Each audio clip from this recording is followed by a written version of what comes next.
in the consultation process that neither the existing position, which is that you have to be in Dominica at least once in a period of 5 years, or the proposal that Sir Dennis puts forward, which is that you must be in Dominica for 90 days or alternatively 50 days.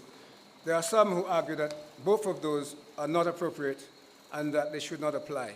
And those who argue that, they say that instead, what should apply is that once a person is registered, and that person should remain on the register unless and until they are deceased, or alternatively, should they choose to apply to be removed from the register. Now, these three options are options that the consultation will consider, and of course, at the end of the day, a decision will have to be made as to which is appropriate. What I would say in relation to those three options is that I suggest that the starting point may well be that every citizen of Dominica, and certainly a citizen who reaches the age of 18 years of age and has been resident in a constituency that they wish to be registered in, has a right to vote.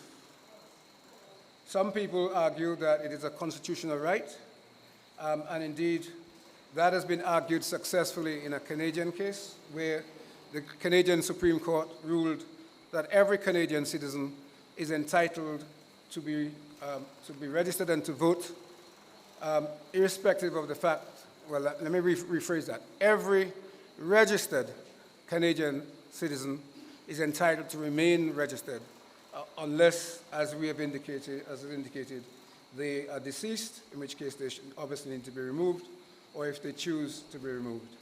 And there are cases in our jurisdiction, which I will not bore you with tonight, that support the concept of a constitutional right to vote.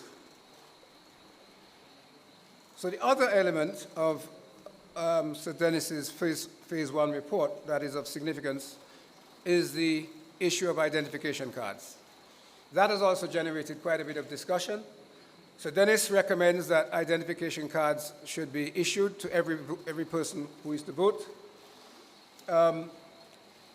It doesn't give great detail as to what should be in those cards.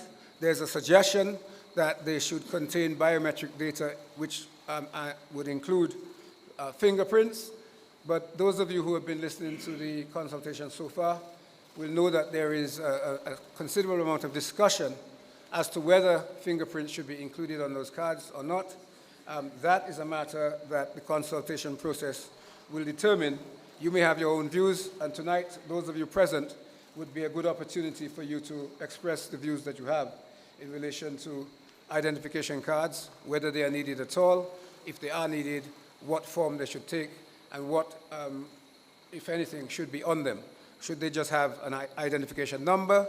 Should they have fingerprints on them, or the data which would allow fingerprints to be read from them? Should they have other biometric data? Those are considerations that you may wish to address tonight. The final element in relation to the phase 1 report I suggest is of significance is the issue of confirmation. Confirmation, according to Sir Dennis's report and supporting legislation, is a process that Sir Dennis suggests would be transitional. So effectively what is proposed is that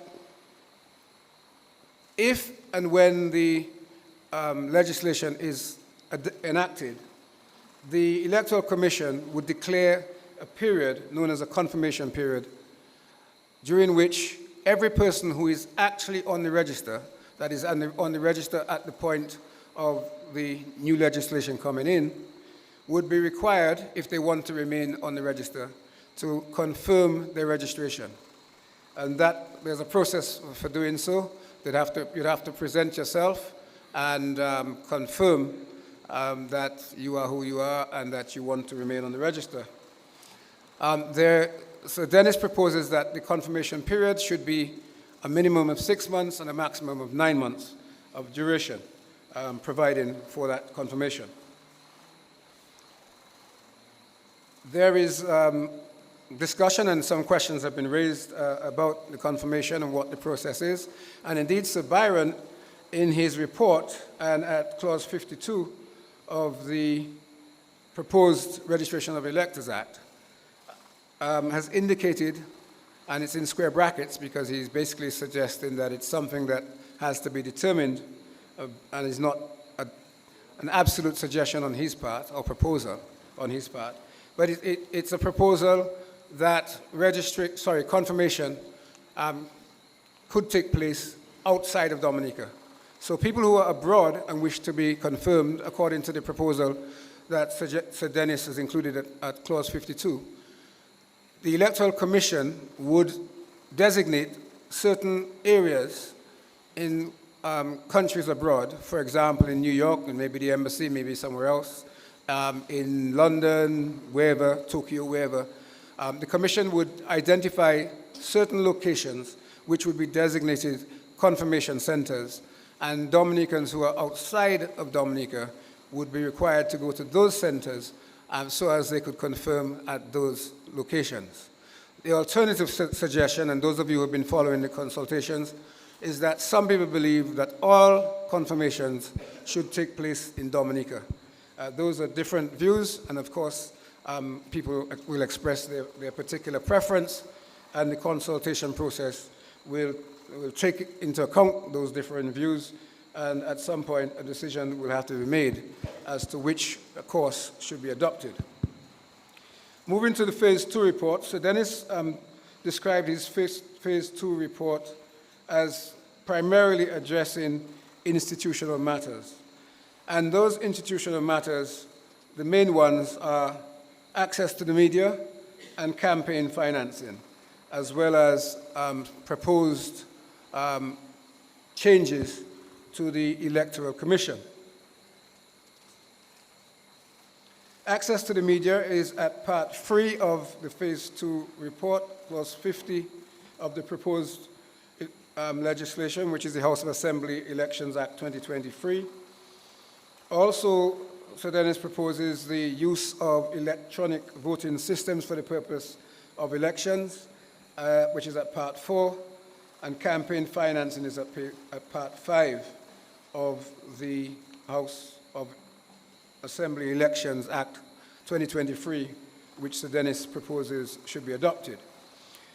Access to the media is essentially a provision that Sir Dennis suggests should enable all political parties and candidates for election to be given access to state media.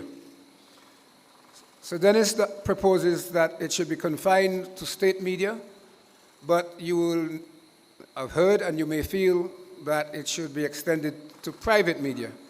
That has its own complications, but those views are views that you can express one way or the other during the course of the proceedings tonight. Essentially, what that proposal states it seeks to achieve is enabling all political parties and candidates to be able to have equal access and time in the media, in state media. So whether that's the DBS, whether that's other forms of media. The second element, electronic voting systems, is, as the name implies, it is a suggestion that electronic systems should be used to a greater extent than currently exist to conduct our elections. So Dennis, although suggesting that, indicates that certain actions would need to be taken to make that a realistic possibility, because of course one would have to make sure that those electronic systems were properly functioning and of an appropriate standard to ensure that there wasn't a major technical glitch or other hiccup to cause problems with the whole electoral process. But of course it happens, so it is a possibility. It's a question of the decision whether or not that should be adopted. The third and perhaps very significant element and proposal from Sudanis is campaign financing. Campaign financing is at Part 5 of the House of Assembly Elections Act 2023. And Sudanis proposes that there should be limits on the expenditure and campaign expenditure and contributions, and also limits on the sources of those contributions. For example, he proposes that foreign contributions should not be permitted. These are matters that are of interest, and I suspect you may have some contribution to make on them. Clause 66 to 75 also addresses a proposal that the political parties and political candidates be required to submit reports and audited returns of the funds they have raised and the expenditure incurred during the course of a campaign. In the minute detail, Sudanis refers to what is known as a campaign period, which is the term that he proposes this should apply to. There's also discussion as to whether the term that Sudanis proposes is long or short enough, but those matters are open for discussion. Sudanis also proposes the creation of certain offenses with certain penalties for failure to comply with the various elements of campaign finance legislation if it is adopted. And those penalties range from $6,000 or 12 months imprisonment to $10,000 or 12 months imprisonment. The final component of the Phase 2 report that I suggest is of significance is the change that Sudanis proposes to the Electoral Commission, or in respect to the Electoral Commission. Firstly, Sudanis proposes that a new act to be referred to as the Electoral Commission Act 2023 should be enacted to govern the operation and functioning of the Commission. Sudanis proposes that in that proposed new act, that the Electoral Commission should be given what he terms greater financial autonomy. That is to say that the funding of the Commission should, according to Sudanis, come from a trust fund and not directly from the government. Although what he proposes is that the monies that go into that trust fund would come from the Treasury. So it is state funds, and I guess indirectly it would be funds which would have to be, which would come from Parliament having approved that particular amount. And it's suggested that an annual sum would be paid into the trust fund, and that it would be administered by the Commission and Chief Elections Officer. So then it also proposes greater autonomy to the Commission in relation to the appointment of staff, that members of the Commission and committees appointed by the Commission, as well as the Chief Elections Officer and any employee of the Commission, should be required to disclose any private interest they may have in relation to a matter which is being considered by the Commission. Those are some matters that you may wish to consider. They are significant. They have all been discussed to a greater or lesser extent so far during the course of the consultations, and I hope that tonight the consultation here continues to discuss them with some vigor. Thank you very much.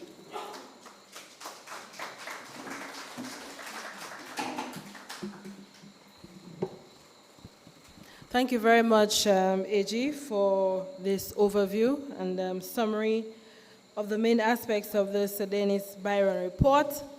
As we said earlier at the beginning, we are here this evening to hear your views, hear from you, the people of Castle Bruce and the surrounding communities. But just to recap, as we guide the discussion along, there are some very clear issues which have been presented to us in this report and have been summarized by the AG. This includes the issue of voter IDs, national IDs, or no IDs at all. What are your views on that? How should we achieve the cleansing of the voters list? Should anyone be removed from the list, or should there be any requirements for being removed from the list? As the AG said, should one be in Dominica for 50 or 90 days during a 5 or 10-year period to remain on the list, or should there be no restrictions? Should restrictions be placed on political financing or financing of political campaigns? These are some of the burning issues that have been discussed over the last week and that may be on your mind.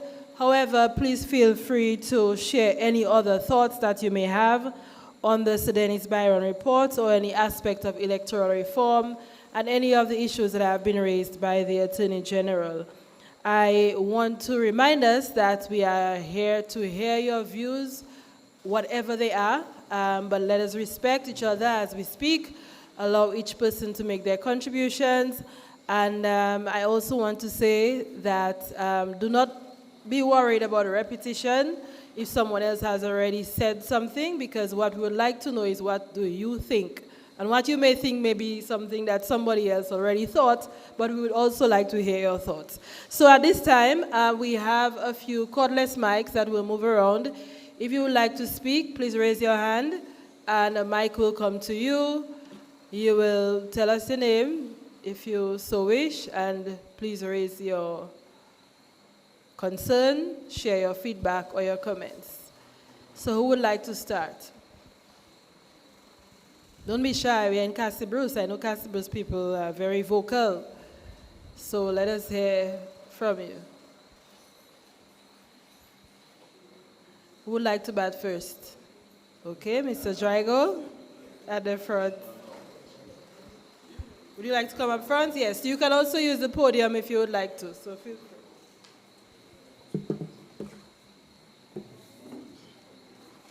Thank you very much, Madam Chair. Let me recognize tonight the Honorable Castle Laville, who is representing the Honorable Prime Minister,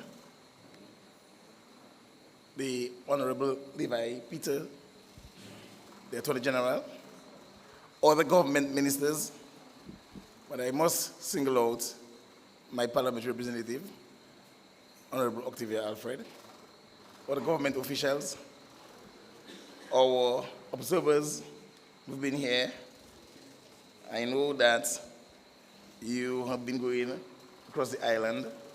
I know it has been taxing, but I also recognize the importance of the exercise. So we're very happy that you're here with us in Casablanca tonight. The communities of Casablanca constituency, reps, and the surrounding communities, and those listening via the various media structures. Pleasant good evening to everybody. Of course, let me really thank the government for taking a decision to come to Casablanca tonight, so that we in the rural communities can make our contribution to this very important electoral reform process. I must say to you that we on the East in the rural communities, we value our vote as equal to any other constituency on the island. When an election is called, a party needs 11 seats to make a government. And we are all hoping that our seat is part of the first 11. And we are very happy that over the years, in the Casablanca constituency in particular, we have done all the work, all the hard work, to ensure that the Casablanca seat has always been, for a number of years, part of the government. We take voting very serious in the rural communities.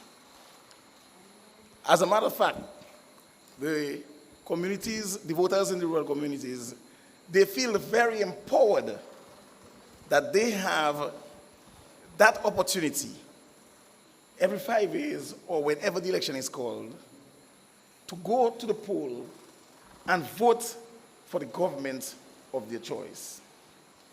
Having followed the electoral reform discussions over the past week, I listened to persons feeling threatened that if we are not careful, that golden opportunity that they have cherished for all of these years may just be taken away from them. And I heard somebody in Portsmouth last night saying, I am sick, I am confused. What's going to happen to my vote? This is how serious our people take the voting process on these islands. And they follow their parties. They go to all of their rallies. They make time, they go to their gardens, do their work, go to work, and they're back in time to get dressed because the bus has to leave at a particular time to get to another point where the next rally is. And they follow the discussions. They listen to their parties. They listen to the contribution of all parties, and they make an informed decision, and they vote for the party they believe that suits their ideals and is ready to continue to take care of their interests. So, in the whole question of voter ID, let me just be clear. I do not support the question of having a voter ID card specifically for voting. In Dominica, we use all our IDs for transaction.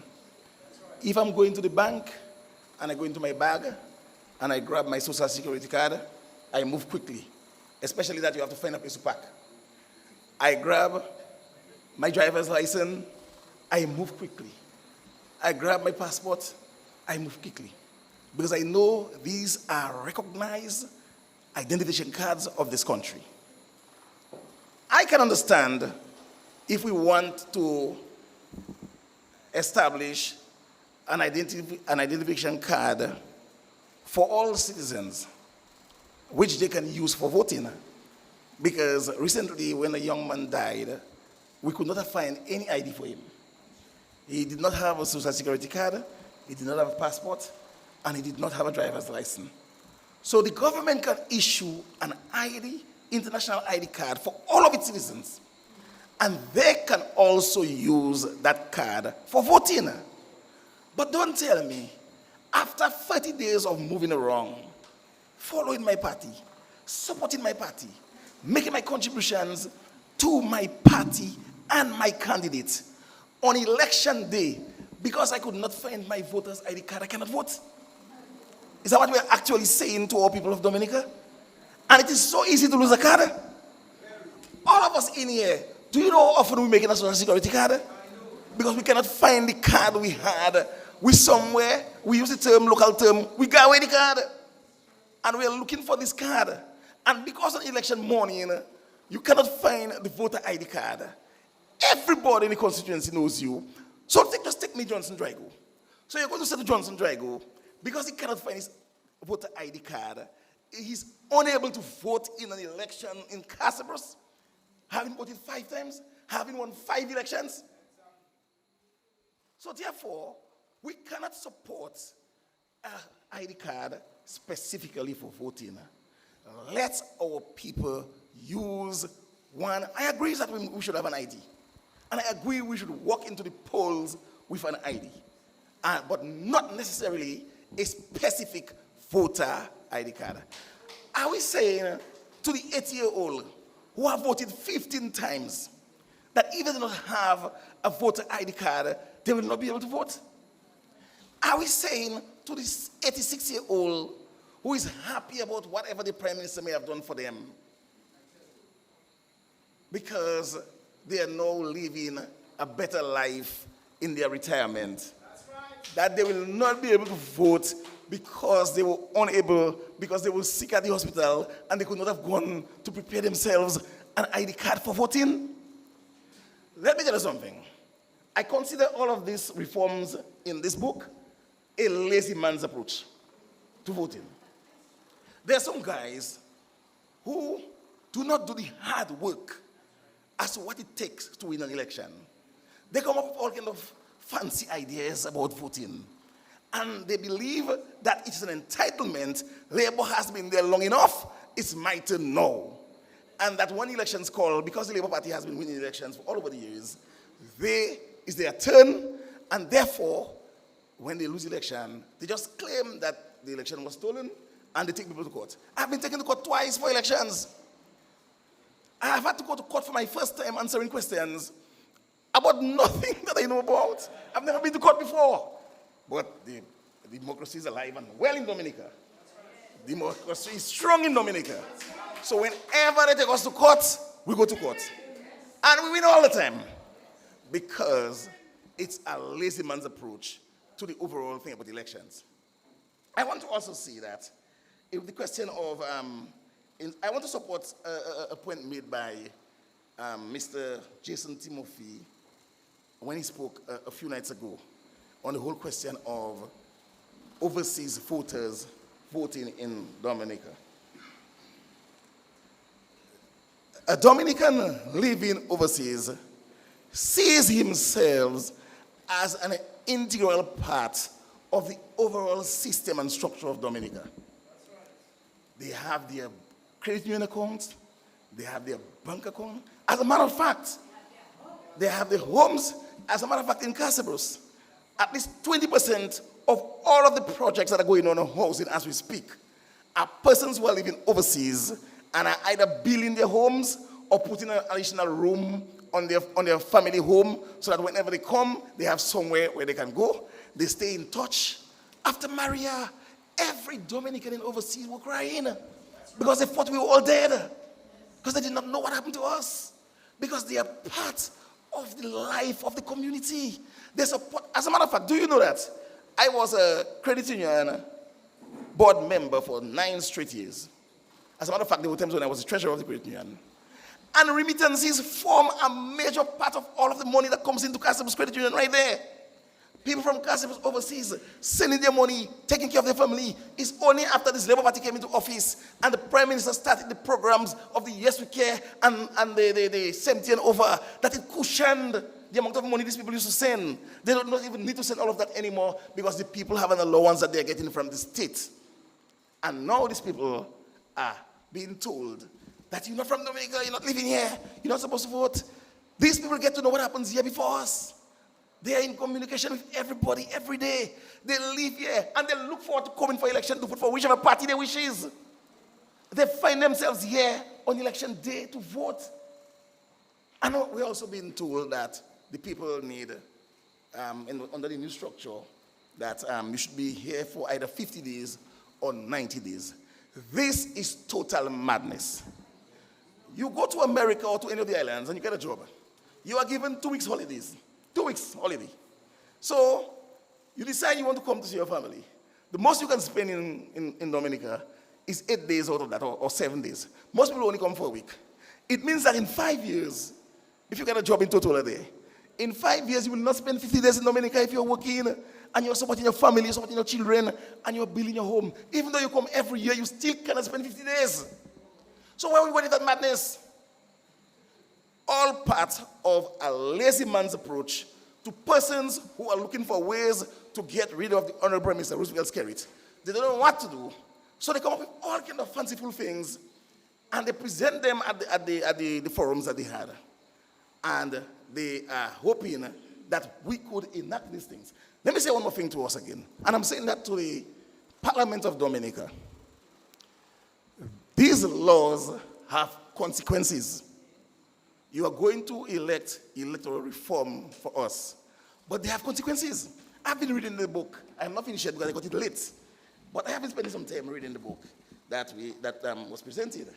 And let me see if I can run through a few things that was of great concern to me. And it has to do with campaign finance. Limits are imposed on the level of contribution that a person, company, or other entity can make to a political party or a candidate during an election period. Ladies and gentlemen, in Castle's day, what contribution can we really make to a candidate when an election call? What contribution can we really make? Do you know that in the 2019 elections, people, when they say to me, by the way, Jono, you know I pay the hospital for the person that wanted to come and help them to pay the hospital, and I say, it's you that give me the money? People, local people, contributing to their party and their candidates by supporting the requests made by persons to the power rep to ease him up. I also had another one that I want to share with you. A political party or a candidate must provide a receipt for any contribution of exceeding whatever amount that the parliament will decide when the contribution, whether it is a single contribution or a multiple contribution. We are being told now that the candidates who are going for election have to establish an office with a paid staff to keep record of every cent that they get, to report to the Electoral Commission at the end of it all. Volunteering when you have elections. Everybody chipping in, you have a treasurer, and the person holding on for you. Because it's a community thing. It's community life. It's community spirit. It's the love. It's the sharing. Another one that I heard Mr. Daryl Bob spoke of is the banning of music. Foreign artists coming to entertain the people during election. Let me tell you something. And I'm going to say that, and I'm very serious about it. Do not insult the intelligence of a Dominican voter. The Dominican voter is very smart. Do you know that during the campaign of an election, 25% of the people who come to the rallies, they're not necessarily your supporter. They are coming because they want to listen to the two parties to hear what their ideas are, what their ideals are. Does it fit what I need going forward? And they make an informed decision on election day. Somebody could come with you for the entire campaign and don't ever vote for you. A legal system, people have been following you for the entire election campaign for a whole 2 months. So the party decide to bring somebody, give them a little entertainment, a little Morgan heritage, or whatever the case may be. Let people have a little dance and let people free up themselves. Dominicans like fete. Dominicans like to dance and they like to enjoy themselves. And you're telling me, and I'm a musician, you know, Mr. Bob, a musician at that, is saying that we should not bring no foreign artists to perform because it entices people to vote. This is not true. That's an insult to the intelligence of the Dominican voter. And let me tell you something. Those of us who believe that we can be lazy, do not get involved in community life, and then just show up on election day, and people are going to vote for us, we have something coming for us still behind. Let me make another point. We have a situation in Dominica where an individual was elected as the leader of a senior party on the island. He became the leader. And he took a decision of his own to take up a job in South Sudan. So he's not here now. He's in South Sudan. Now his party, the pundits of his party, hail it as successful. Hooray! Our boss is going to South Sudan. And he's gainfully employed in South Sudan. Good for him. That's his decision. Now, some of his party persons pull a little pushback. He said, I have to take care of my family. Of course. You're in South Sudan taking care of your family. No problem. That's his independent decision. Now, while he's there is work to be done on the ground in the constituency that you want to represent. All politics is local. You have to build a foundation in a constituency so that the people can entrust you. Your education that you attain is yours. That is your education. But the people, that doesn't make me vote for you. The people must have a trust in you that you're going to take care of their ideals and their wishes. And it cannot happen overnight. You have to be involved in the community and work with the people and be there to be respond to the people. You have to be the first person that appears when something happens. You have to be at the home when the persons die. When there's an accident, you have to be there. If you are in South Sudan, how are you going to do all those things? And when election calls and you lose the election, they stole the election, Additionally, the whole question of fixed date for election. This is just, I listened to the gentleman who made the contribution. He's somewhere in Canada. This is just the boys helping the boys, you know. The guy is in Sudan, he's in Canada. He calls from Canada and he says, we should have a fixed date for election. No other country has that. England had 5 elections recently there. The lady didn't last a month for them. I forgot the name. She didn't last a month as prime minister. She had to give up for somebody else. And St. Vincent had how many elections? Barbados had how many elections? And you're saying in Dominica that we, and in the document that we have, Dr. Byron speaks of best practices. To ensure that we have best practices in the structure of the reform that we are implementing. And you are saying to me that you're in Canada, you know the system of the elections in Canada. The Prime Minister of Canada, Mr. Trudeau, he did not wait until his term was up to call the next election. He called a snap election, and he won. And no snap election guarantees that you're going to win. If you want to know about that, ask Mr. Edison James. That's right. That's right. So therefore, I don't understand why they think that we have to have a fixed date for elections. The responsibility of a government that has won an election is to serve the people. The responsibility of an opposition party outside of government is to prepare themselves for election whenever it is called. If you are an opposition party for 14 years and you cannot come up with a manifesto, you blame me in Castlebush if you lose the elections? You blame the poor people in Pittsburgh and on the hill and so on if you lose elections? Let me give another classic, and I'll stop very soon. We have been accused of bribery. Labour Party is always bribing people.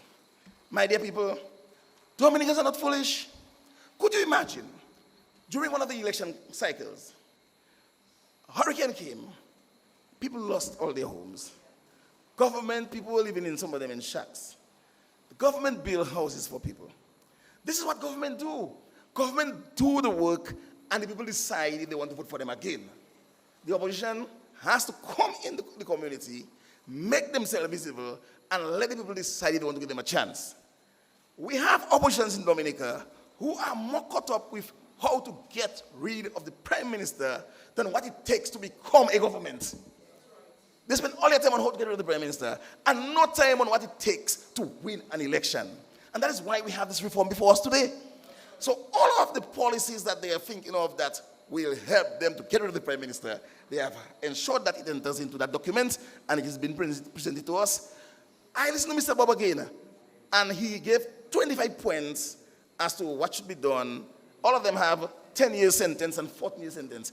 If you see we go with what Mr. Bob suggests, all of the UWP candidates will be in jail before election day, because they will break all of those norms that he's suggesting, because they cannot keep up to it. After a hurricane was about to come, and there was a candidate in Caseros hoping to represent people, they criticized everything that we give to people. So yes, here's that person visiting, and she enters a home in one of the apartments.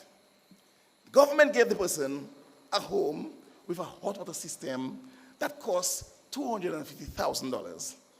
And she comes with a little plastic in her hand, where she bursts the crackers biscuit and put one in each of the plastics, and work with that with a little bottle of water. And she says to the poor lady in the house, vote for me, I will do something better for you. Could you imagine that? How are you going to do something better for the person? So the people of Dominica are voting for the government of their choice. There is no stealing of election in Dominica. Nothing like that is happening in Dominica. Election day, people go and they vote for the government and the party of the choice. So I'm saying to the government that you must be careful. When you go to Parliament to enact these laws for electoral reform, you must be very careful what you are passing on our behalf. Because these people in these rural communities, they must continue to be part of the electoral process. We must make it a stress for them when election day come, and tell the persons who are pontificating for all of these changes, go and do their work. Go and get to know the people of the constituency. As we speak, we have APP. DFP, UWP, Labour Party. I'm seeing nobody in the community doing anything except the Dominican Labour Party. Nobody's getting involved in community life. All they do, when election call, they call their troops together, they keep a meeting somewhere, they decide on a candidate, and they decide it's their turn. And they expect to win election. So, I'm happy the observers are here. I want you to know that nobody is still in election in Dominica, and I want you to know that and one more thing before I go. The question of, and I hope you allow me to say it, the question of electronic voting system. Do you know that while we are here now, light can just go on us, in Castlebrooks, there are 7 polling stations. Where's government going to get money to equip all 7 polling stations in Castlebrooks alone with electronic system for voting? And there's so many other things to take care of in the country. We will use the paper ballot that we're accustomed with, and the checks and balances will continue. But we cannot go and put a system, electoral system in all of these communities. It means that you have to put a generator in each polling station. And internet everywhere. This is going to be too costly. We're not ready for that. We are not ready for that. So I'm saying electoral reform, yes. Take whatever has to be done. And finally, let it be, nobody cannot get everything they want. Not the government, neither the opposition. But there must be a compromise. I followed Mr. Biden and the guy earlier this year when they were in the House passing some bill. And none of them got all what they wanted. But at the end of the day, they came to a compromise and they came up with a package that most people can be comfortable with, and they move on and they pass the law. This is what we expect to happen in our parliament for this electoral reform. We will not be distracted by all of these demonstrations. We are familiar with that. It has happened all the time. And it has never disturbed anybody from voting when election day come. So I say to you, my people, let us stay together and let us understand that electoral reform, yes, but some of what are being proposed are nothing more than a trap just to suit a few persons with their egos and their own stressors. So thank you very much for listening to me. I hope I wasn't too long.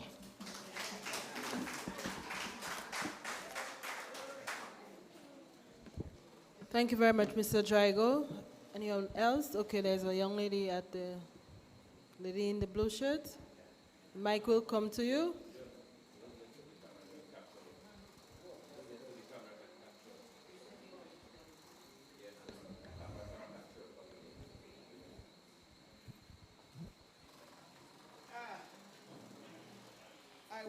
Good night to everyone. To each and everyone, good night, good evening, good evening.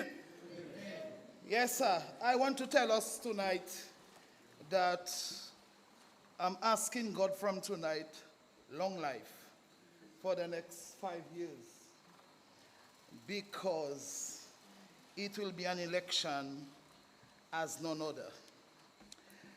I took a decision. I said, election reform. And I took up my dictionary and I said, let me really see what definition reform brings for me and to Dominicans here and overseas. And I've got 4 definitions. 1, a change for the better as a result of correcting abuses. 2, make changes for improvements in order to remove abuse and injustices. 3, campaign aimed to correct abuses or malpractices. 4, bring, lead, or force to abandon a wrong or evil course of life, conduct, and adopt a right one. That is what I got from the definitions of what it means to have reform. I want to really talk on the campaign funds and what the young man, Mr. Byron, said concerning the limits. Yes. My words have power. He's a young man. I said campaign funds concerning election. I put by it is no man's business. Because whoever it is that is running their campaign and their sponsors are sponsoring them campaign funds, there should not be a limit as to what amount of money. It is there for both sides. Whether my side, I love, got $10 million for his campaign, or the other side got $5 million for his campaign. That is no man's business. We are running our campaign in Dominica, and when we won, we want to win, not to be defeated. Not by funds that is limited or by the, what they call it, the reform what the young man is contemplating. I say that is no man's business. I want to touch on the overseas voters. Dominicans living, whether in the region or internationally, they remain Dominicans until they die. They remain Dominicans, the land of their birth. They remain until they die. They might have gotten their green card, they might have gotten their naturalization wherever they are. But the land of their birth, they continue to remain Dominicans. We cannot cast them aside. We cannot reject them. When they stay overseas, sometimes they leave Dominica because they want to go and do something better than themselves.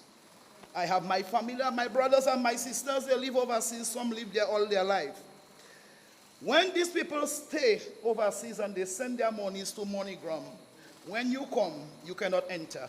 Western Union, you have to form the line and stay in the line for you to think. On the port, there are 4 sheds as to what I know. And every one of them are loaded with barrels at Christmas time. Let me tell us something. The overseas voter play a big part in the economic development of our country and of our nation. We cannot at no time leave our Dominicans out. Not at no time. I want to go out to that 5 years. And whoever need to come back within 5 years, I think we should take that out. That's supposed to be abolished. You cannot put a limit to a Dominican that is a Dominican. Whether he come 10 years or 15 years, he remains a Dominican, and he comes to Dominica. And number 1 is issued a passport. That is his land of his birth. He is issued a Dominican passport. So he remains a Dominican, as I said initially, no matter where he lives, where he goes, and where he works. Now, Mr. Drago, I support you 100%. It is indeed really a lazy man approach. I put something before it, but the Holy Spirit told me to cross it out, so I leave it as that. Now, I really want to paint a scenario at the polling station. And I want to start with the presiding officer in the polling station. And I will take, for example, my good sister in Christ, Minister of Education. You have a polling station, as Mr. Drago says, 7, but in one of them, you have the presiding officer. I want to ask you a question. Do you see a presiding officer from the town of Portsmouth coming in your polling station number 7? Do you see one from Australia coming in polling station number 1? As far as I know, every presiding officer knows the voter that is coming to write their X. The poll clerk, there are agents on both sides. You have a police officer on the outside. Imagine somebody standing and telling me dead people voting. Now I want to say, if there is a police officer right now, I need somebody to do an arrest. Because if you are a presiding officer, and you see a dead man coming to make an X, and you allow that dead man to make an X, you should be arrested. The poll clerks and them should be arrested. Even the both agents, that they should be arrested. Because why? You know the voter. The voter is coming to you.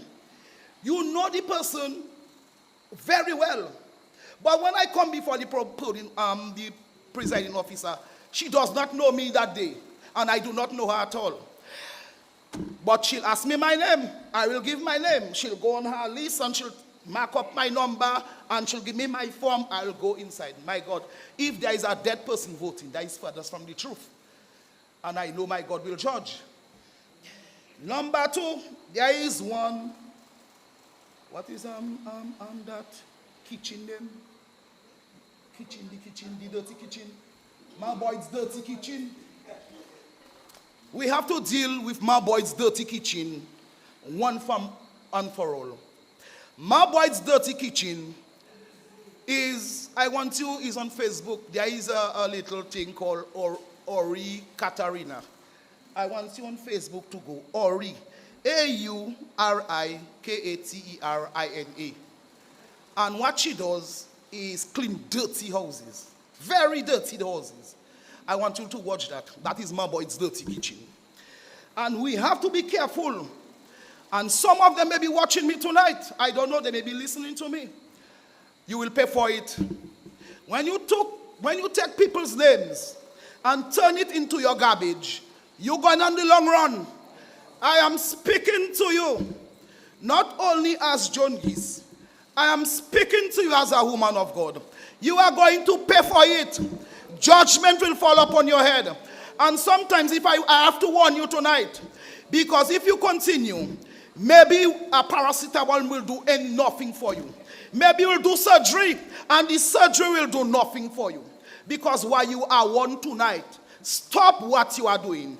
What you are doing, it is baseless. What you are doing, you are lying. What you are doing, you are spoiling people's name, and you must stop it. Whoever you are, I know you have a false name. I don't know if you are inside or you are listening online. That is something that is not true, that is false, and you must stop it. Let us continue. Now, to all of us Dominicans who are supporting, and today I witness while they are asking for electoral reform. I should not even be here. While they are asking for it, there is a protest in town. I was in town today. There was a protest going down in town. I happened to stand up by ministry, and I continue even telling the security, but why all you close shut down all the whatever? I did not know. But when I went further up, I hear in the big band, Carnival in August. Let me tell us something. We have to be careful about what we do. If we say we ask for that, let us sit down. Let us discuss amicably with each other. You should be sitting at all those things like that. You should be sitting down. You should be listening. Now is the time for you to stand up and give your views in the right place, in the ears of the right people. When it falls in the ears of the right people, they will know what you are about. But if you take your business and go on the road, let me tell you something. The counsel of the Ahithophel will come to nothing. It must come to nothing. They will take counsel, it will not stand. They will come behind closed doors. What they say, it will scatter. Because why? When evil and wickedness prevail, nothing good comes out of it. Nothing positive will come out of it. So, my warning to you, or my advice to you, if you know you cannot stand the heat, or you cannot stand the fire, join us. That is what I have to tell you. Join us as we take our nation to the next level. Before I leave, it's my first time running that road.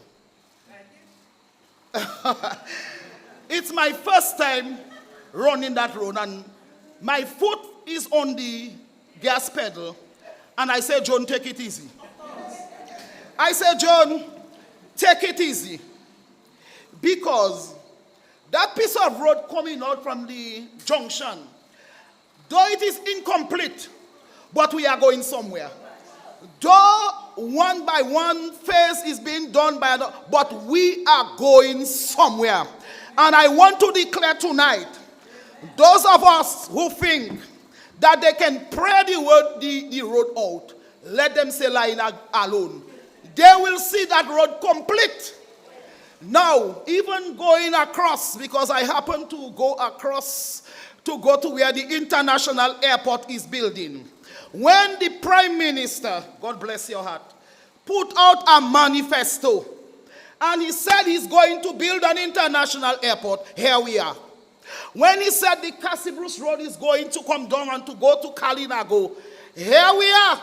He does not put out a lying manifesto. He put off a truth manifesto. And what we have to do when we elect our Prime Minister, we are looking for the fruit of his labor. Let me tell us, I am one of the warriors that pray for Dominica. I am one of the warriors that pray for my Prime Minister and you all. All the pal reps. Let me tell you something. I doesn't miss. When I fire, I doesn't miss. Let me tell you tonight, the devil is in trouble. So I just want to thank you for everything that we are doing. I commend you on all the places that you have gone. I listen sometimes, but when I'm somebody, I don't know if it's maturity that does me that I doesn't stand rubbish. I don't like rubbish, no. At the moment, I don't know if it's maturity that doing me that, or if right now I'm more on the spiritual side than on the physical side. I do not know. But one thing I know, I stand for positivity. I stand for truth. I stand for what our Prime Minister, the Honorable Roosevelt Skerrit, is doing in our nation. I am 1,000% for it. I am 1,000% for him, and all the way with the Dominica Labour Party. Thank you.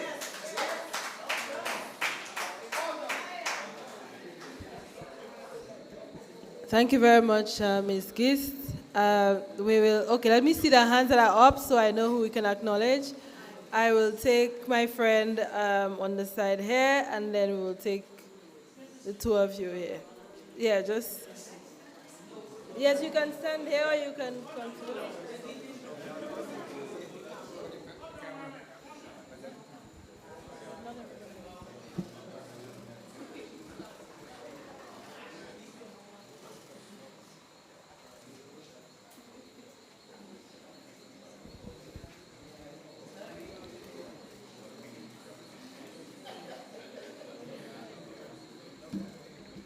Yes, I. A pleasant good evening to everybody who are here tonight. Protocol has been given and taken, so can I just move on to the vibes? Right. I'm Marietta Laura, and I'm from the Cassibrus constituency. I live in Good Hope. I have been an inside agent since many years. Yes, I had breasts when I started to be an inside agent. And I was an inside agent for the United Workers' Party, and then I am an agent for the Dominica Labour Party. And when we hear they say about dead men or dead ladies or dead people voting, well, I am not spiritual as the lady who spoke, but I pray God I'll have time repent tonight when I go to sleep. And I have not seen that happen. When I'm inside the polling station as an inside agent, and a person come to vote, they are here to vote, and they say, good morning, and we say, good morning. And the presiding officer will say, what, can I have your name? And she will say, or he will say, or she will say, I am Marietta Laura. And the presiding officer, together with the inside agent, will take the voters list, and we will look, and Marietta, and we'll call the number, the person who's going to vote, your number. And I have seen so many times when people, they are there to vote and their name is not on the list. but they know they're supposed to be voting because they registered. And you know how it feels to see that person's face that they did not get a chance to vote because they know their name should have been there because they voted last time and now they are there to vote, and they are there to vote for their candidate and for their party. And you say, I can't find your name now. What is your name again? And then you try to, to help that person so they can vote. That person feels like they are being left out. Like, what happened to my right to vote? So when you come and you tell me that you want to take off, you want to clean off the votes, and you want to take off registration, and you want to bring voters' ID. Yes, give me an ID where I can benefit from everything from it. If I go to the hospital, I can present that ID and they can give me a discount. If I go to the supermarket or I'm going to buy a ticket to travel, I present that. That's my ID because it is profitable in all aspects. I can use it in any case. An emergency show, I go to Western Union. What? You mean I forget my passport, I write Good Hope, I can show that ID and the cashier say, Miss Laura, sign here for me. ID and signature and full name. And I can use that. But you don't want to give me. And as a matter of fact, who's going to pay for the voter's ID card? Who's going to pay for it?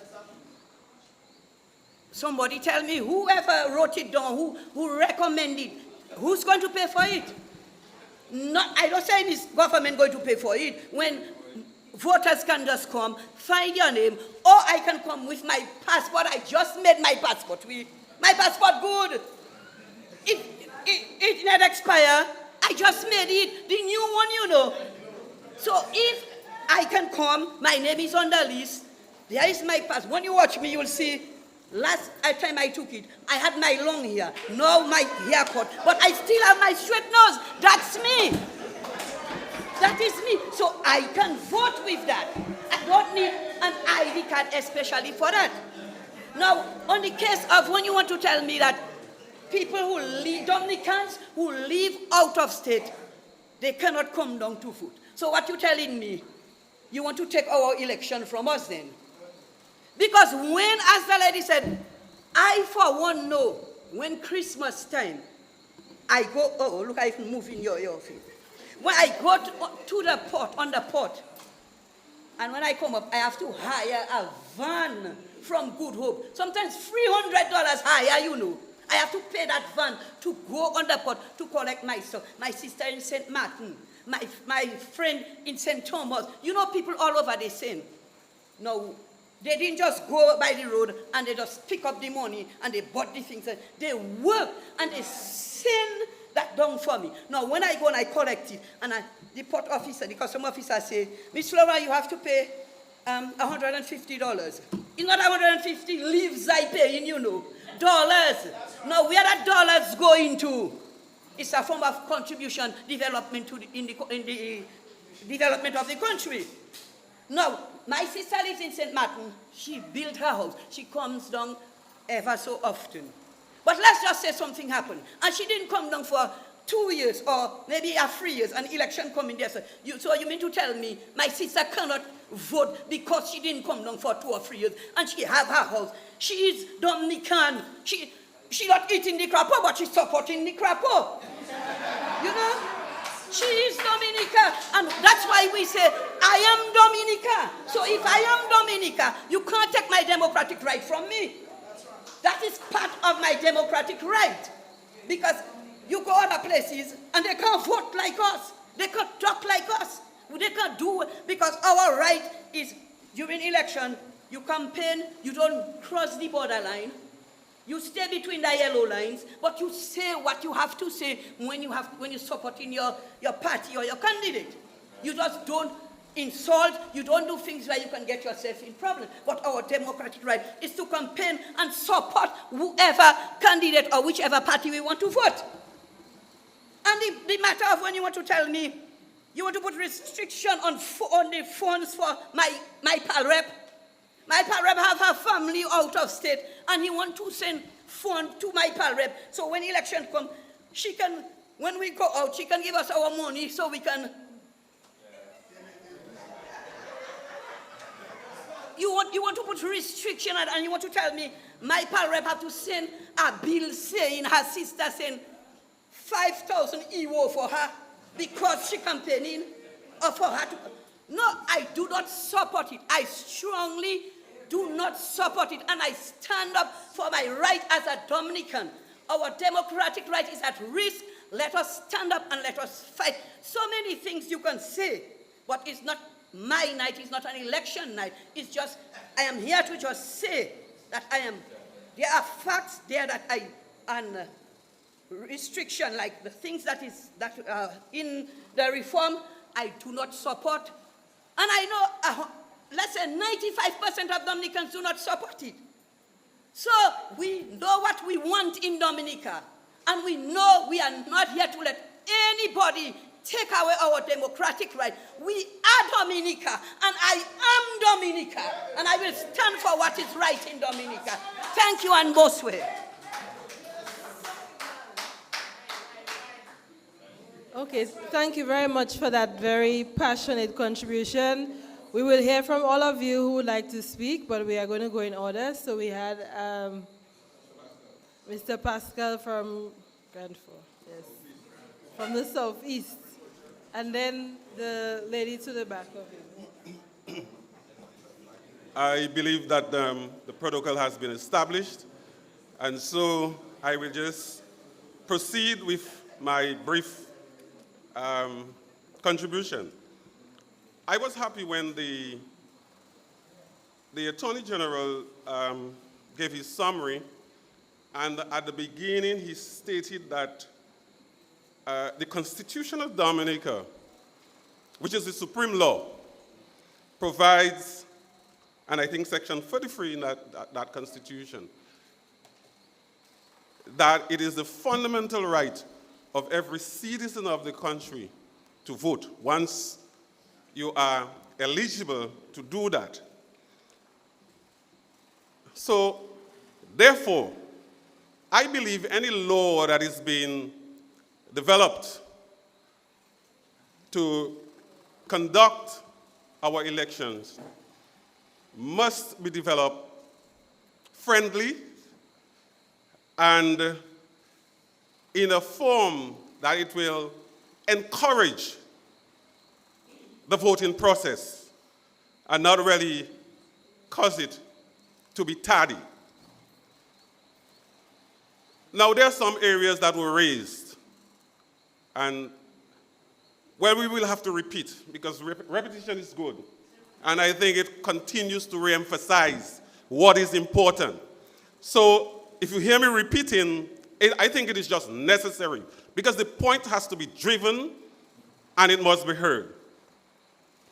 So in the area where our citizens are living overseas and they are there for some time, and it is stated that for them to vote within a 5-year period, they have to return for 90 days, in the longer run, or 50 days. I believe that is a form of causing a restriction that is tardy. It makes it difficult for somebody who would want to freely participate in the election process. So therefore, I don't believe that is going to help. And I would recommend that the law is even altered to allow for even a greater span. Why 5 years? It could be 10 years, it could be 15 years. Or once you're registered indefinitely. And the only thing that should cause you or your name to be removed from the list is if you die. Because ultimately you are Dominican. And as those before me have said, most of our Dominicans who live overseas, they make a stern contribution to the economic development of the country.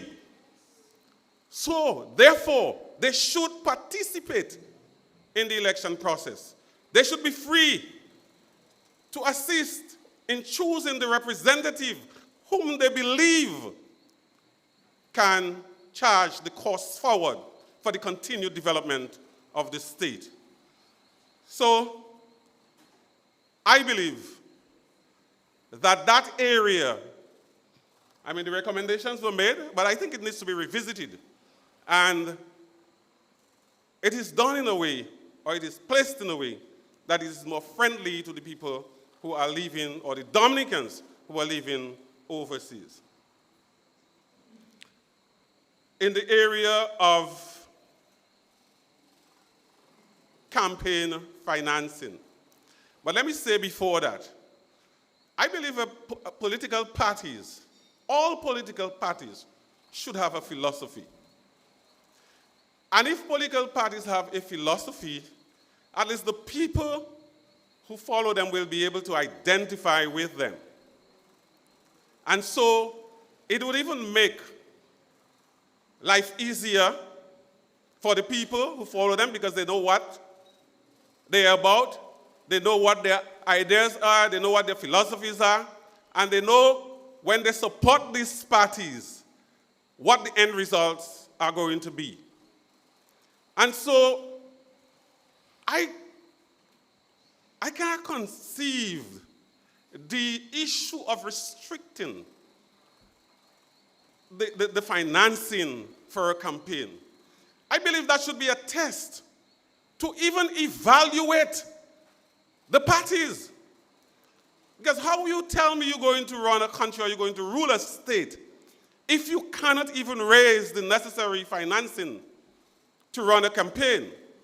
To me, it does not make much sense. And I really do not support the restriction of financing for campaign.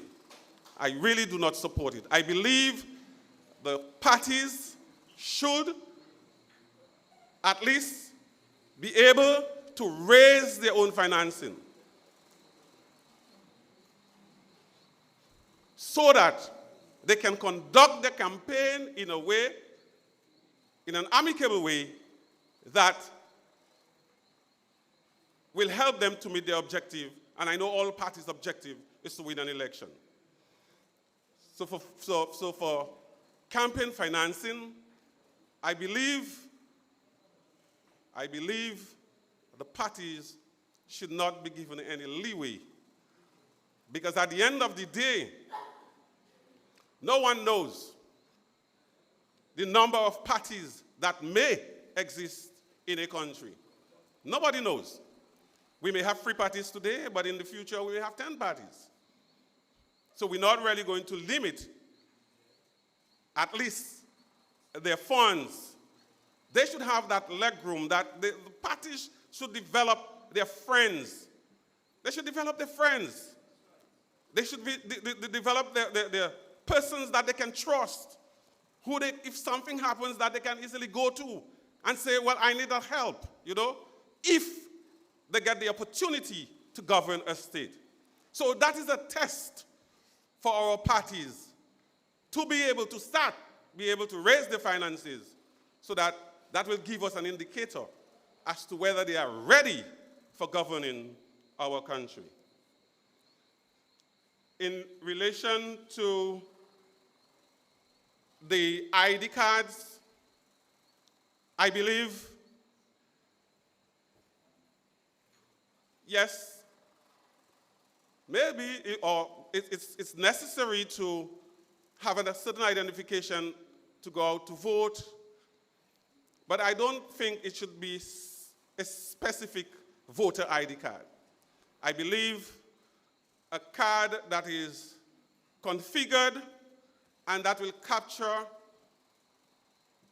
a lot of the biometric data that is required for every individual, and that can be used. In other words, you only use it once every 5 years and then you pack it. And somebody said when the other 5 years come, if an election is called every 5 years or even before that, but sometimes that card is lost in the way. At least it can be used for a number of other purposes. So the national ID card with the biometric data would be my recommendation for at least having an identification at the elections. It's something that can be used all the time, not only for an election. So I believe the laws or the reform laws that are going to be developed, they should be friendly. They should help encourage people to participate in the process, because at the end of the day, each and every citizen of Dominica has a right to vote. That is our fundamental right enshrined in the Constitution of Dominica.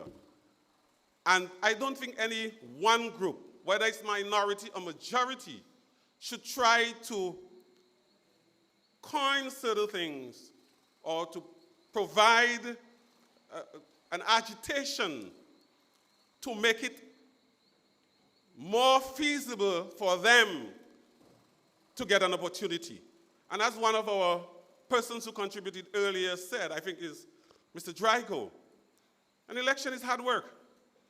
If you want to win, you get to the ground. And then you work with your people. You identify with your people. You enable yourself to be visible. You are there for them. You care for them. The people will recognize you. But then you cannot sit in these cars, in space, and tell people, vote me and do this and do that, and expect people to do it.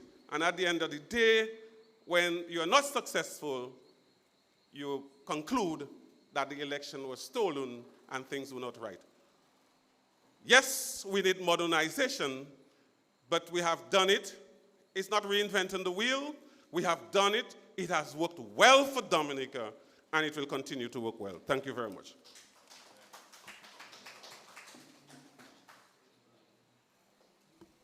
Okay, thank you very much. There's a lady to the back who has wanted to speak for a while, so.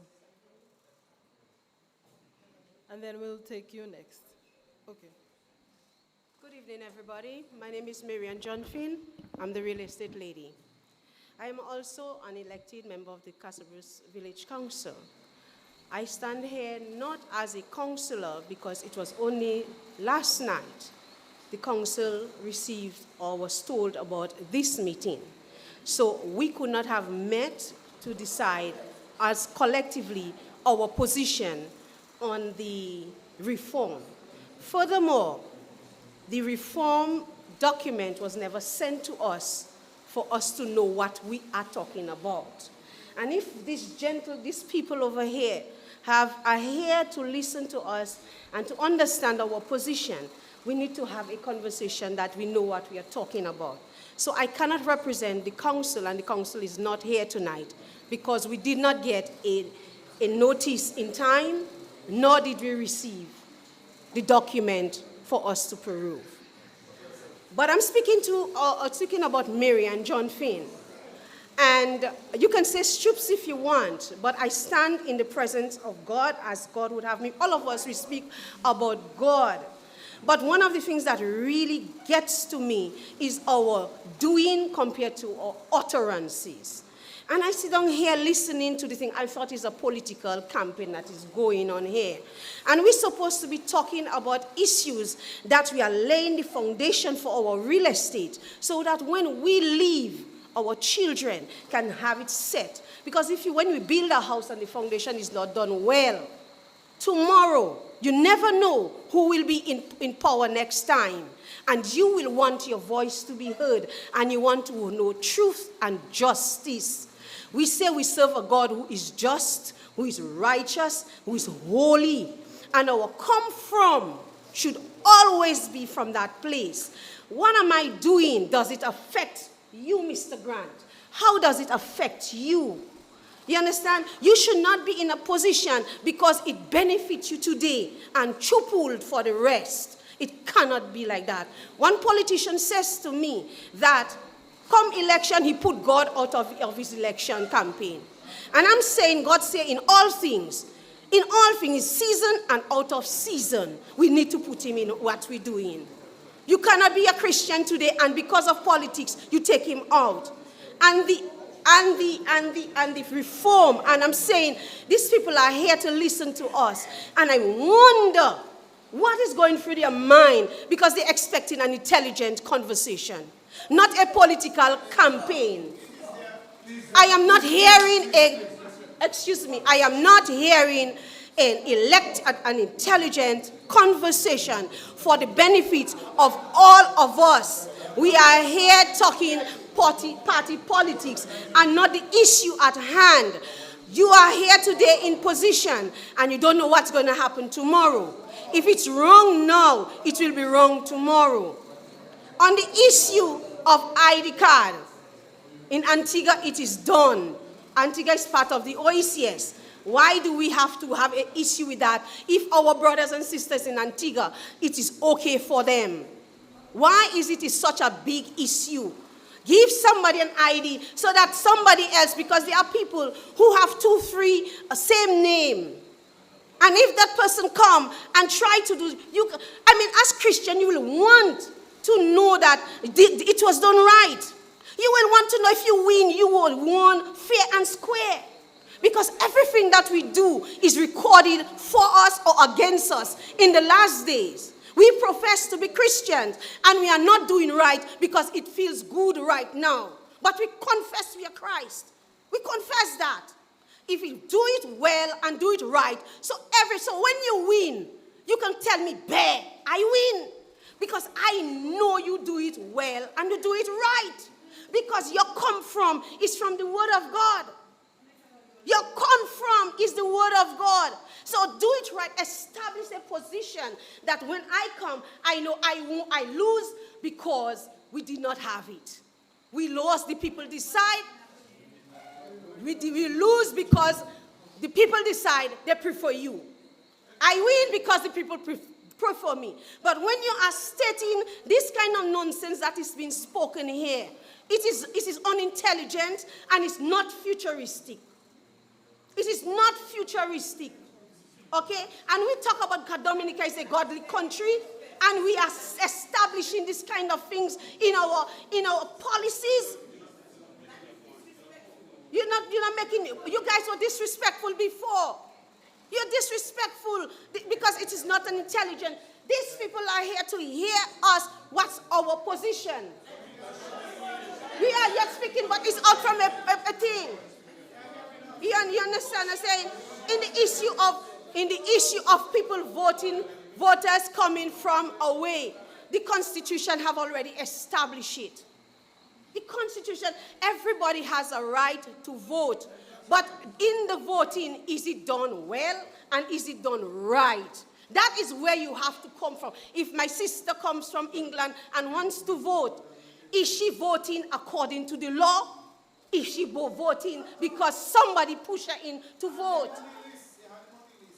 Is it based on the Constitution? If somebody died, how could Auntie Claudine die how many years ago? How could my father die how many years ago? And his name is still on the list. That is not the point. So let me tell you this. So when you were talking, I didn't interrupt you. Please, when I speak, everybody has the right to say their opinion. You spoke your Zafir right here, and nobody interrupts you. Respect me. Good. Hello to everyone. We said at the beginning that we are all here to share our views.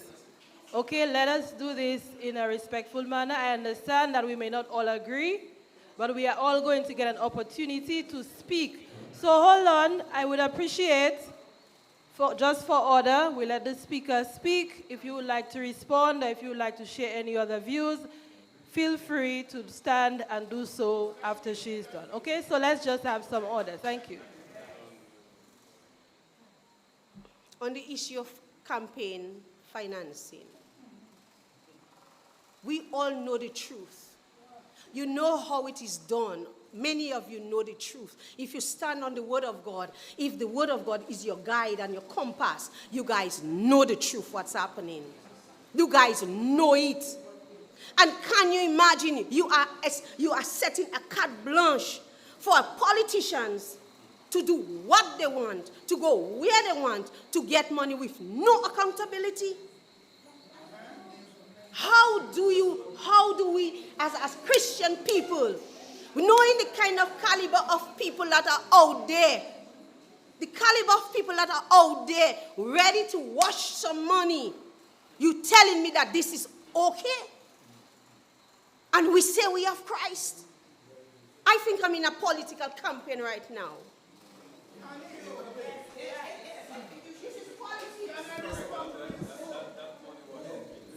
Thank you. Okay, I just wanted to share one point with regard to the sharing of the reports. The Sir Dennis Byron report was made public in June, a few days after the report was received, June 2023. Of course, well, probably about 2 days after it was received.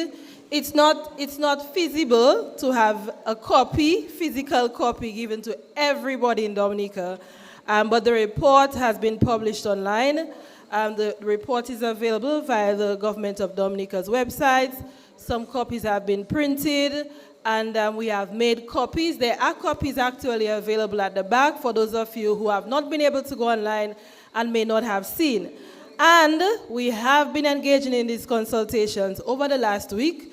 The Attorney General has gone through. For some of you, you may not have read the report, but just from listening to the presentation tonight and listening to the presentations over the last week, you would have been able to learn and understand some of what has been included in this report. So the intention of our discussion is to discuss some of what we have learned here tonight and some of what we have read.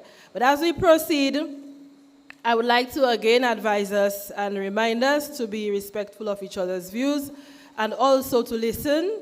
If we have views as well, we have the opportunity to share and to rebut, but I would also like us to be guided by what we are discussing this evening. And what we would like to discuss are various aspects of the Sir Dennis Byron report. As I said earlier, there are several issues. Do you agree with a voter ID? Do you not agree? We will not all agree. Some of us think there should be no ID. Some of us think there should be a voter ID. So let's hear some of those views. I believe we had lady with the peach card.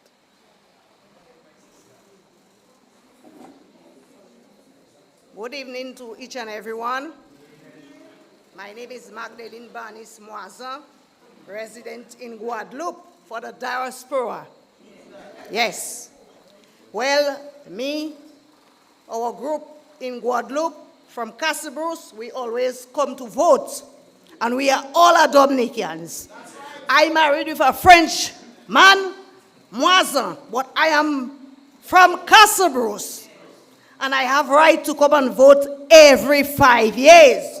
Because the other side, they are coming before the Labour Party in Guadeloupe. Because they told me they're giving me a ticket to come down and vote. I tell them I am a Labour Party. I don't want their ticket. So I don't see nothing wrong with that. For we Dominicans, we cannot come and vote. I am building my house on the highway. My husband is there building. All our materials, we bought it in Dominica. Our toilet, we brought it in Dominica, and then I could brought it in Guadeloupe. But my husband said no, he buying everything in Dominica. Dominica is a sweet country under Roosevelt's carrots. And if carrots, not there, my husband say he's not coming back in Dominica because he have a good life in Dominica. But the other side, no way. And we in Guadeloupe, they afraid us because they know that is a strong supporter. Guadeloupe. America, they're not afraid. England, they're not afraid. Antigua, they're not afraid, but they're afraid Guada. Because we are solid with Roosevelt's carrots. So we're not afraid. We don't want to have no ID card for us to vote. We voting. We voting because we need to vote. I have my children in Guadeloupe, they have their Dominican passport. So if they come and stay 3 months, they haven't got right for them to vote. Eh? They have rights because they have Dominican passport. Only 2 that don't have their own because they're in France. They tell me they're coming down. One coming down for Christmas for him to make his Dominican passport. So he have right on me, and I have right on my husband in Guadeloupe. So I have right for me to come and vote Dominica. Yes. Nobody cannot prevent me from voting. No. When PM say election start, I put in my red shirt, and all them French people saying, la bou, la bou, la bou, la bou. I tell them it's labor, but they will say it's la bou, la bou, la bou, la bou. So we have to come and vote. Our vote short in Guadeloupe, Grand Bay, Cassibros, Portsmouth, all about our vote, I'm sure. So we waiting for 5 years for us to come and cast our vote, because my house is building there. Because I saw a lot of all you see, 2 houses are building there. The second one is not my own. The second one is my own. The first one is not my own. But all you can see different. Our house is different. But we have all Dominica stuff in it. Yes. We buying all Dominica stuff and we sending, we bringing from Guadeloupe, Dominica. Our account is in credit union. So, how comes I cannot come and vote? We Dominica in Guadeloupe, we have to come and vote. So thank you all the way with the Labour Party. And we in Guada, we are sure we don't afraid, because UWP, they afraid us in Guada, but we don't afraid them. In 2019, we come and vote. We pay our money, €119. Each and everyone pay their money for us to come and vote. Scary didn't give us money. We come and cast our vote for Octavia Alfred. Yes, we come and cast our vote for her. So we don't afraid nobody. I am walking bold. Everywhere I pass, I am a Dominican. Maybe you see I naturalized Guadeloupe, but I am a Dominican. I have 99. My children have 97. I always are Dominican. So I have to come and vote in Dominica because I have the 2 nationality. France give me the 2 nationality. They tell me you have right in your country, Dominica, to vote, to do everything. So how comes UWP saying that we cannot come and vote? That is impossible. That is impossible. I don't know for other places, but Guada, we coming down massive. Massive we coming down for us to vote because they afraid us, and we are the last person that coming down. And when we come down, they're afraid. They're saying they're going to borrow. In 2019, they say they're going to borrow my red shirt.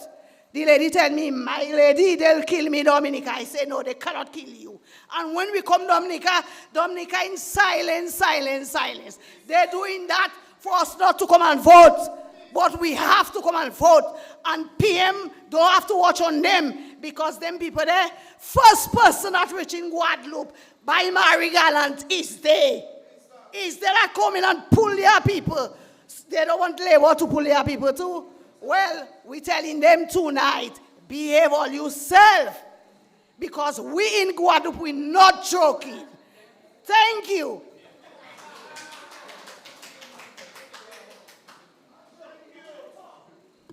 Okay, thank you very much. Very passionate diaspora voters sharing her views. We have a gentleman in blue. Yes, would you like to stay here? Are you coming to the front? Okay.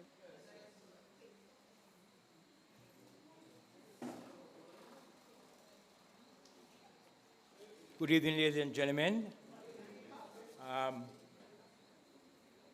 The head table, various government dignitary, the Madam Representative of the Cassibros constituency, friends, loved ones. My name is Peterson Wilshire. Before I make my little contribution, I would just like to say a word of caution. We ought to respect one another in spite of our differences politically and otherwise. We will not progress as a village, as a country, if we do not learn to respect each other. We will have differences.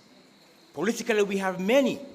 Even as we are dealing with political reforms right now, we have differences. We have differences of opinion. But unless we rationalize and come together and put aside and try to address the issue and put aside our differences, we will not progress in this fast-paced developing world. As far as I'm concerned, I hate the idea of colors, blue, red, yellow, pink. At the end of election, there should be a law banning all colors, if so. All these, because we don't thinking straight, we have to be thinking rational for us to develop. If you are doing something, think of a mother having a child. There are some right things a mother has to pass on to a child. And they have to do it in a way they have good dialogue, good understanding, so we can progress. So, ladies and gentlemen, I plead with you, let us try our utmost to understand, even the person that doesn't support you, try our best to rationalize and understand them. Please, otherwise our progress will be very limited. We will be missing things that we should have been getting, and we will not progress if we do not give them that kind of respect, the need they deserve. Now, the issue of today is electoral reforms. And there, as the Attorney General pointed out, there are several areas of concern, even to him as Attorney General. And far less, why he's bringing it to us is because the wider population, every voter here has a say, and ultimately the majority will decide what direction we take. Even though the AG is there, he's not the one deciding ultimately who's going to make these reforms, it's we. So we have to think intelligently. There are several, I for one, I've worked here as a civil servant for over 15 years. Right now I live in the United States with my family because of opportunities and what have you. In the United States, annually, I get 2 weeks vacation. I use it or I lose it. It's not like here in Dominica where we have a lot of spare time and we don't put it to good use. Because a lot of us talk, but when we come to hard work, we are not backing it up. Because a country cannot progress without hard work. Dependency on government and what have you will not make us progress. Each of us have to put our backs to the wheels and work. So it just, electoral reforms, yes, the opposition and the government have differences here, but there are some elements we have to look at carefully. And as I tell you, I live in the States, so 2 weeks vacation. I am a registered voter here in Dominica, in the village of Castle Bruce. I've been here for the last 2 weeks trying to construct a grave for my father. And since 2 weeks goes by, and that's all I have for my vacation, I'm finished for the year. I have to go back, by Saturday I'm in the air going back home again. Back to Boston, not home, here's home. But that's my place of work. That's where my kids are born and I raise them. So if you're telling me I have 90 days, oh God, I can have 90 days to come and vote when how practical is that? I'm a born, on my opinion on that thing, I believe that, and Dominica is roughly what, 70,000 people? You're telling me we cannot get an accurate list to depict the amount of people in village by village? It's not like we have millions of people, 70,000 people. How much we can do to get it accurately, to make sure we have an accurate list before we submit for election? How hard is that, people? You think of that, right? And these are if we have 70,000 and our people cannot get a list, we don't need no electronics or fancy things to count 70 people.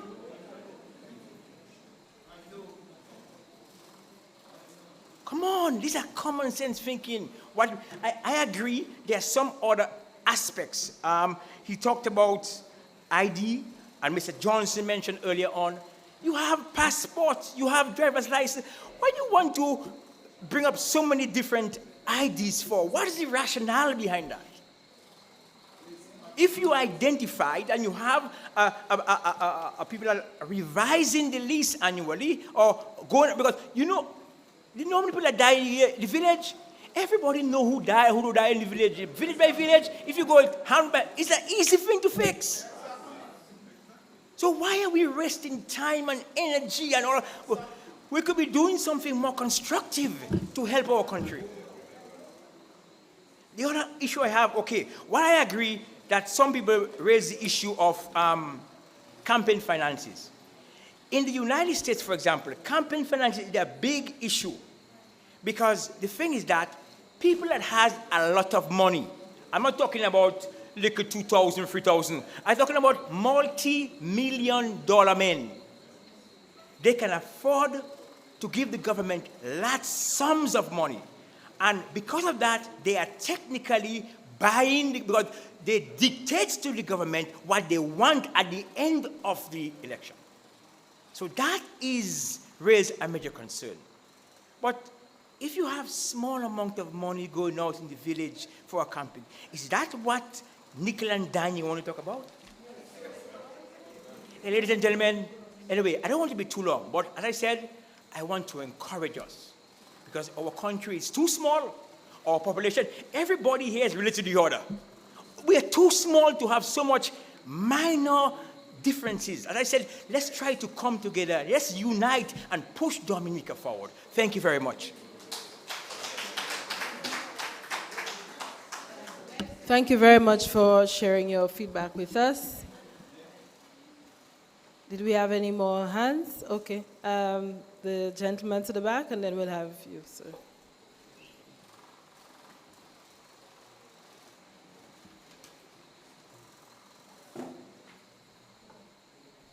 Thank you, Madam Chair. I suppose the protocol has been established, so I will go right ahead. I'm not here to call any names tonight. I'm not here to give any long speech. Most of the views expressed here by some of my former speakers, I am in total disagreement.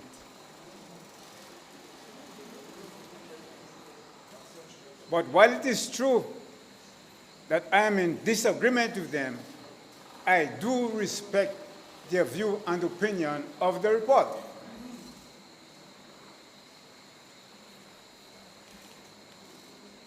Because of time,